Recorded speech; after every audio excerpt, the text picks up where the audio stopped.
வருஷம் வருஷம் இந்த பிக் பாஸ் சீசனில் வந்து எப்படி வந்து ஒருத்தனுக்கு ஒரு டெம்ப்ளேட் இருக்கோ, நான் இந்த ரோல் ப்ளே பண்ணுறேன், நான் இந்த ரோல் ப்ளே பண்ணுறேன், நான் எப்போயுமே கிச்சனில் வீட்டுக்கு ஒரு தாயாக சமைக்கிற வேலையை பார்த்துட்டு ஓட்டு வாங்க போகிறேன், நான் கக்கூஸ் கழுவியே ஓட்டு வாங்க போகிறேன், நான் ஒரு வில்லனாக இருக்க போகிறேன், நான் ஹீரோவாக இருக்க போகிறேன், காமெடியனாக இருக்க போகிறேன், சித்தப்பாவாக இருக்க போகிறேன்னு சொல்லிட்டு ஆளுக்கு வந்து ஒரு விஷயத்தை கையில் எடுத்துக்கிறாங்களோ, அது மாதிரி நான் லவ் பண்ண போகிறேன்ப்பா அப்படின்னு சொல்லிட்டு இப்போ புதுசாக ஃபார்ம் ஆயிருக்கு. புதுசாக இல்லை, கடந்த 2-3 வருஷமாகவே பிக் பாஸ் வீட்டில் பார்த்தா, முன்னாடியெல்லாம் வந்து இந்த நிகழ்ச்சி ஆரம்பத்தில் பார்த்தீங்கன்னா உள்ளே இருக்கிற ஜோடிகள்லாம் பார்க்குறப்போ, சில ஜோடிகள்லாம் பார்க்குறப்போ வந்து ரொம்ப ஒரு எமோஷ்னலாக ஒரு அதாவது உண்மையான வெளியே இருந்தால் ஒரு ரிலேஷன்ஷிப் எப்படி ஃபார்ம் ஆகுமோ, எப்படி அது உருவாகுச்சுன்னு தெரியாத மாதிரி, அது வந்து ரொம்ப நேச்சுரலாக அந்த ப்ராசஸே அழகாக இருக்கும். அப்படியே ஒரு பூ பூக்கிற மாதிரி அந்த லவ் வந்து பார்க்குறதுக்கே ரொம்ப வந்து என்ன வேர்டு யூஸ் பண்ணுறதுன்னு தெரில, பார்க்குறதுக்கே வந்து ஒரு ஒரு நல்ல ஒரு ஃபீல் குட் மொமெண்ட்ஸ் எல்லாம் இருக்கும் பார்க்குறதுக்கு ஸ்க்ரீனில்.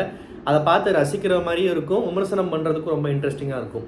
ஆனால் இப்போ என்னடான்னா, நான் சொன்னேன்ல, கக்கூஸ் கலவர் ஒருத்தர் இருப்பான், சமையல்காரி ஒன்று இருக்கும், சித்தப்பா பெரியப்பன் ஒருத்தர் இருப்பான், அன்புன்னு ஒருத்தர் இருப்பான், அந்த மாதிரி வந்து நாங்கள் லவர்ஸாக இருக்க போகிறோம், எங்களுக்கு இந்த ரோல் கொடுத்துருங்கப்பா அப்படின்னு சொல்லிட்டு போட்டி போட்டு அந்த ஸ்லாட்டை எடுத்து அதை ஒரு டெம்ப்ளேட்டாகவே மாற்றி வச்சிட்டாங்க. ஒரு எழுதப்படாத விதியாக எல்லா சீசன்லேயும் யாராவது 2 பயவுலைங்க லவ் பண்ணணும்ப்பா, அதை வச்சு கொஞ்ச நாளைக்கு உள்ள காலத்தை ஓட்டணும் அப்படின்ற மாதிரி. இந்த வாட்டி வந்து அந்த ரோலை வந்து ரொம்ப சீக்கிரமே கையில் எடுத்தது வந்து லவ்வா என்ன இளவுன்னு தெரில. துஷாரும் அரோராவும் ஆரம்பத்திலே வந்து நிறையா கிளிப்ஸ் எல்லாம் பார்த்தோம், நிறையா கை பிடிக்கிறது, மடியில் படுக்கிறது, அந்த மாதிரிலாம் வந்து நிறைய வந்துச்சு. சரி, இதை பற்றிலாம் எதுக்கு இதெல்லாம், ஏன்னா இந்த மணி ரவீனான்ற இந்த இந்த இந்த கூட்டத்தை பார்த்து அது ரொம்ப லென்த்தாக போன கண்டென்ட்டை வச்சு பார்த்து ரொம்ப சீரியஸாக ஒரு ரிலேஷன்ஷிப்பில் இருக்காங்க போல வச்சா, ஒருத்தர் எவ்வளோ விட்டு கொடுக்காமல் இருக்காங்க, ஃபேமிலி மெம்பர்ஸ் வரும்போது எவ்வளோ மெச்சூர்டாக நடந்துக்கிறாங்கன்னு சொல்லிட்டு அவங்களுக்குள்ள இருக்கிற பொசிட்டிவ்னஸ்ஸு, சண்டை சர்ச்சை, அப்புறம் சேர்ந்துக்கிறது, இதெல்லாம் பார்த்து அந்த சீசன் நான் கொஞ்சம் ஒரு மரியாதை வந்துச்சு. பரவாயில்ல, இப்படி இருக்காங்களே, ரொம்ப நாளைக்கு அப்புறம் பிக் பாஸ் சீசனில் இந்த மாதிரி ஒரு ஜோடி இருக்கேன்னு சொல்லிட்டு. வெளியே போனால் ஆள் அட்ரஸே காணும். ரவீனா பாட்டுக்கு எங்கேயோ டான்ஸ் ஆடிக்கிட்டு இருக்கு, இங்கே மணின்றவன் என்ன ஆனானே தெரில. ஸோ இந்த மாதிரி வந்து வேறு சில ஜோடிகள்லாம் பார்த்து ஒரு கட்டத்தில் விமர்சனம் பண்ண நமக்கே வந்து ஒரு ஏமாற்றத்தை கொடுக்குறப்போ, இதை பற்றிலாம் என்னத்தை பேசிக்கிட்டு காரமோ ஏதோ பண்ணிட்டு போகிறாங்க, ஓட்டு வந்தால் போதும் பண்ணுறாங்க போலன்ற மாதிரி வந்து உள்ளே வந்து ஒரு இந்த மாதிரி இதை பற்றி பேசுகிறதே இல்லை. இன்றைக்கி என்னென்னா, ஏன் இதை பற்றி இவ்வளோ ஒரு விஷயம் இன்றைக்கி எபிசோடில் பெருசாக விஷயம் இல்லை, அந்த ஆதிரை எஃப்ஜே பற்றி தான் பேச வந்தேன். இந்த ஆதிரைன்ற பொண்ணு ஒரு இண்டிவிஜுவலாக ஒரு சவுண்டு கொடுத்து நிறைய இடத்துல பேசுகிறது, சில பாயிண்ட்ஸ் எடுத்து வைக்கிறது, கொஞ்சம் கிளாரிட்டியோடவும் சரி, கொஞ்சம் லூஸ் டாக்கோ இல்லாட்டி ஒரு கோவப்படுறதோ வாட் எவர், ஒரு தனி பிளேயராக ஒரு பரவாயில்லையே இந்த பொண்ணு தன்னோட ப்ரெசன்ஸை பதிவு பண்ணுதுன்ற மாதிரி ஃபார்ம் ஆகிட்டு வந்துட்டு இருந்த பொண்ணு சம்மந்தமே இல்லாமல் திடீர்னு இந்த எஃப்ஜே பையன் பேச மாட்டேங்கிறான், மடியில் படுக்க மாட்டேங்கிறான், அவாய்ட் பண்ணுறான், இக்னோர் பண்ணுறான்னு சொல்லிட்டு அவங்ககிட்ட போய் கையை பிடிச்சி கெஞ்சி ஏதோ பேசிக்கிட்டு இருக்கு. எனக்கு வந்து ஏன் அவங்கள இந்த தம்மா துண்டு பிளேடு மேலே வச்ச நம்பிக்கை ஓ மேலே வைன்னு, அது மாதிரி வந்து நம்ம நல்லா தான் வாழ்ந்துட்டு இருக்கோம், நமக்கு வந்து நல்ல பேர் தான் இருக்கும் கண்டிப்பாக, நம்ம ஒரு இண்டிவிஜுவலாக ஸ்ட்ராங்காக நம்ம ஒரு நேர்கோளோடு போயிட்டுருக்கோன்னு சொல்லிட்டு அவங்க மேலே நம்பிக்கை வைக்காமல் ஏன் இப்படி விழுகிறாங்க, தெரிஞ்சு விழுகிறாங்களா தெரியாமல் விழுகிறாங்களா, இல்லை அந்த வீட்டுக்குள்ளே போனாலே ஒருத்தருக்கு யாருக்காவது துணை தேவைப்படுதா, அது அட்ராக்ட் ஆகிறாங்களா, இல்லாட்டி நம்ம இந்த மாதிரி நம்ம ஒரு ரோல் எடுத்து கையில் வச்சுக்கலாம், நம்ம தனியாகவும் ஆடுவோம், இந்த மாதிரி ஒரு அலக்கையை கையில் பிடிச்சி வச்சுக்கலாம், யூஸ் ஆகிக்கிறோம் என்னைக்காக இருந்தாலுமே அப்படின்னு நினைக்கிறாங்களா என்னென்னே புரியல. இந்த ஆதிரைன்ற பொண்ணு சம்மந்தம் இல்லாமல் வந்து ஒருத்தர் நம்மள்கிட்ட பேச மாட்டேங்கிறான், கை பிடிக்க மாட்டேங்கிறான்றக்கா ஃபீல் பண்ணுற கேரக்டர் மாதிரிலாம் ஃபஸ்ட்டு இனிஷியலாக கண்ணுக்கு தெரில. பயங்கர ஒரு புரட்சி பெண்மணி அட்லியோடைய டைரக்ஷன் நடித்த அந்த ஒரு பிகிலில் வந்து ஒரு பெரிய ஒரு வீராங்கனை ரேஞ்சுக்கு தான் இருந்துச்சு. இன்றைக்கி என்னன்னா இந்த எஃப்ஜே பயவுள்ளிக்காண்டி வந்து அவர் வந்து பேச மாட்டேங்கிறாருன்னு சொல்லிட்டு ஃபீல் பண்ணி உட்காந்து பேசிக்கிட்டு இருக்கு. அப்போ தான் ஞாபகம் வந்துச்சு, ஆமாம் இல்லை எல்லா பிக் பாஸ் சீசன்லேயும் இந்த லவ் கண்டென்ட் வேறு காரமாக ஓடும்லன்னு சொல்லிட்டு எடுத்தோடனே எதுக்குப்பா இதெல்லாம் லவ் கண்டென்ட்ன்ற, அப்போ லவ்வுக்கு உண்டான மரியாதையே போச்சு, என்ன இப்போ இவங்க லவ் ஓரளவு ஃப்ரெண்ட்ஸாக இருக்கலாமே அப்படின்லாம் சில பேர் சொல்லுவாங்க.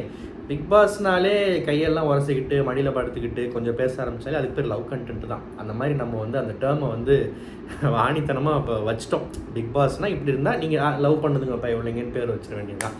ஸோ அதனால் வந்து அது ஒரு விஷயம். எனக்கு இந்த ஆதிரை வந்து ஏன் தன்னை இப்படி ஒரு மாதிரி ஒரு டவுன் கிரேடாக நான் பார்க்குறேன் இந்த மாதிரி இன்றைக்கி பண்ண விஷயத்த. அப்புறம் இந்த சோத்தில் உப்பு போடுறது, கஞ்சியில் உப்பு கலக்கிறது, இதை வந்து ரொம்ப என்ன சொல்கிறது, ரிப்பீட்டடாக கண்டென்ட்ன்ற பேரில் பண்ணிகிட்டே இருக்காங்க. அது நல்லா இல்லை, போர் அடிக்குது. விஜய் சேதுபதியோடைய டயலாக்கு காற்று வாக்கில் 2 காதல், அந்த டயலாக் கொடுத்து ஐ லவ் யூ டூன்ற டயலாக் கொடுத்து நீளமான விஷயத்தை வந்து டப்பிங் கொடுத்து அதுக்கு பேசணும் அப்படின்னு சொல்லிட்டு ஒரு டாஸ்க் வச்சாங்க. இன்ட்ரெஸ்டிங்காக இருந்துச்சு. உண்மையாகவே யாரெல்லாம் வந்து தான் பெரிய ஹீரோ ஆக போகிற கனவோடு உள்ளே வந்திருக்காங்களோ, இல்லாட்டி ஏற்கனவே நான் பெரிய ஹீரோ தான், I don't need this title and all அப்படின்னு வாய் விடுற பெரிய மாமேதிகளாக இருக்கட்டும், இவங்கெல்லாம் என்ன கிழிக்க போகிறாங்க அப்படின்றதுக்கு ஒரு பெரிய சோதனை மாதிரி தான் நான் அதை பார்த்தேன். இதில் சபரியும் நம்ம விக்ரமும் நல்லா பண்ணாங்கன்னு சொல்லலாம். அதில் சபரி வந்து ஆல்மோஸ்ட் நல்லா பண்ணார். விக்ரம் வந்து கடைசியில் எண்டிங்கில் அந்த சபரி வந்து ஐ லவ் யூன்னு சொல்லிட்டு போயிட்டார். விக்ரம் வந்து ஐ லவ் யூ 2 ஆட் பண்ணார். ஸோ இன்னும் ஒன்று கூட சளிச்சதில் ஓரளவுக்கு நல்லா பண்ணாங்கன்னு சொல்லலாம். கஷ்டம் தான் ஆக்சுவலாக ஆன் ஸ்பாட்டில் இப்படி பண்ணுறது. ஆனால் ஆக்டிங் எக்ஸ்பீரியன்ஸை வச்சுக்கிட்டே சீரியல்லையும் ஸ்க்ரீன்லேயும் அந்த மாதிரி கேமரா முன்னாடி பேசி பழகி அதெல்லாம் தெரிஞ்சுமே வந்து ரொம்ப கேவலமாக சொதப்பின 2 பேர் யாருன்னு பார்த்தீங்கன்னா பிரவீனும் நம்ம கமருதீனும். இதில் வந்து பிரவீன் வந்து சொதப்பிட்டார். அந்த சொதப்பிட்டோன்றதை ஏற்றுக்க முடியாமல் சரி ஓகே பிரவீன் இடத்துல நம்ம இருந்திருந்தால் ஒரு மனப்படம் பண்ணிட்டு ஒரு ஜோனில் வந்து நிற்கிறப்போ கச்சப்புச்சா நீங்கிட்ட யாராவது கேமேன்னு கத்திட்டு இருந்தால் கடுப்பாக தான் இருக்கும். ஆனால் அதை சொல்லிவிட்டு சத்தம் போட்டு விட்டுறணும். அப்படி விட்டுருந்தாருன்னா டீசெண்டாக அவர் நல்ல பேர் கிடச்சிருக்கும், நம்மளுமே நீங்கள் சப்போர்ட் பண்ணியிருப்போம். ரொம்ப இழுத்து நான் சொதப்பினதுக்கு காரணமே நீங்கள் பேசுனதுதான்ற மாதிரி பேசினப்போ திவாகர் கரெக்டாக சொல்லிட்டாப்புல, உனக்கு பெர்ஃபார்மன்ஸ் வரல தம்பி, அடுத்தவங்க மேலே பழி போடாத அப்படின்ட்டாரு. ஸோ அது கொஞ்சம் நம்ம யாரெல்லாம் வந்து மவனை நீ நல்லா பெர்ஃபார்ம் பண்ணக்கூடாது, உனக்கு வச்சுருக்கேன்டா ஆப்புன்னு நினச்சோமோ அவங்க எல்லாம் சொதப்பிட்டாங்க. அது சந்தோஷமாக இருக்குது. இந்த கமருதீன்லாம் வந்து யார்ப்பா கமருதீன், நீ யார் உள்ளே வந்து தன்னை பெரிய ஹீரோவை நினச்சிக்கிட்டு ரவுடித்தனம் பண்ணிகிட்டு இருக்க அப்படின்னு போய் இன்ஸ்டாகிராம் பக்கம் போய் பார்த்தா இவர் வந்து இந்த பாட்டுக்கெல்லாம் வந்து வாய் அசைச்சு ரியாக்ஷன் காமிச்சு போடுவாங்கள்ல நிறைய பேர். அது ஒரு பெரிய கூட்டம் இருக்குது. அந்த கூட்டத்தில் இவரும் ஒன்று. அந்த மாதிரி வந்து பாட்டுக்கெல்லாம் வாய் அசைச்சு சும்மா பல்ல காட்டி முடிய இப்படி சீவி தலையை ஏதோ பண்ணி அந்த மாதிரி ரியாக்ஷன் காட்டுற ஆள் போல். அது மூலயமா அப்புறம் ஓகே அஃப்கோர்ஸ் அது ஒன்றும் கேவலம்னு சொல்ல வரல, அந்த மாதிரி பண்ணி அப்புறம் சீரியல் சான்ஸ்லாம் கிடச்சி வந்திருக்காருன்னு நினைக்கிறேன். If I am not wrong. என்னை பற்றி அவரோட வரலாறு ஓரளவுக்கு நான் பார்த்தேன் நான். ஸோ அவர் வந்து அதான் நீ என்ன எவனோ பாடி வச்ச பாட்டுக்கு சும்மா வாயாசிச்சு வந்தவன் தானே, உன்னால் வந்து பார்த்தியா லைவாக ஒரு இதை பெர்ஃபார்ம் பண்ணுன்றப்போ வந்து உன்னால் ஒரு டயலாக் கூட சொல்ல முடியல முழுசா அப்படின்னு சொல்லிட்டு படு சொதப்பல். ஸோ எனக்கு ஏன் குறிப்பிட்டது 2 பேர் சொல்கிறேன்னா, இந்த பிரவீன்ற ஆள் வந்து என்னோடய ப்ரொஃபஷன் எனக்கு சோறு போடுற ப்ரொஃபஷனை ஒருத்தர் இழிவாக பேசுகிறான்றப்போ அவனை நான் மனுஷனாக மதிக்க மாட்டேன் அப்படின்னு பேசின ஆள் பிரவீன் திவாகருக்கு அகெயின்ஸ்டாக. இந்த கமருதீன்ற ஆள் வந்து தன்னை ஒரு ஹீரோ மெட்டீரியல் நினச்சிக்கிட்டு உள்ளே வந்து வைலன்ஸில் இறங்கின ஒரு ஆள். அதுவும் இந்த கலையரசனுக்கு என்னதான் கலையரசன் வந்து சாமியார் அகோரின்னு இருந்துட்டு வந்தாலுமே ஹியூமர் சென்ஸ் ஜாஸ்தியானு தெரில. கமருதீன் ஹீரோ மெட்டீரியல் சொன்னதுக்கு வந்து போய் கட்டி பிடிச்சி பாராட்டி அவருக்கு சிரிப்பு தாங்க முடியல. ஆனால் பார்த்தீங்கன்னா இன்றைக்கி ஹீரோ மெட்டீரியல் என்னாச்சுன்னு சொல்லிட்டு புஷ் ஆகிடுச்சு.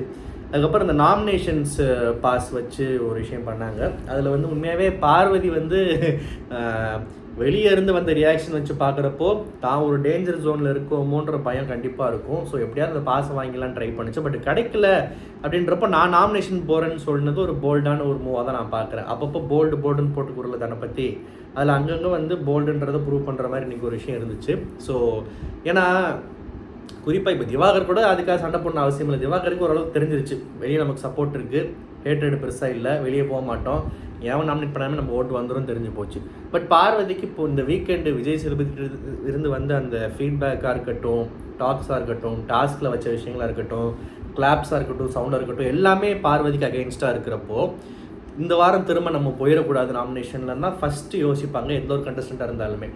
அதை தாண்டி இவங்க வந்து ஓட்டிங் அது இதுன்னு ஸ்கேம் பண்ணுறாங்க எதுக்கு வம்புன்னு சொல்லிட்டு நான் போகிறேன்டா தைரியம் அப்படின்னு சொன்னது வந்து ஒரு தைரியமான விஷயம் தான், கண்டிப்பாக பாராட்டலாம்.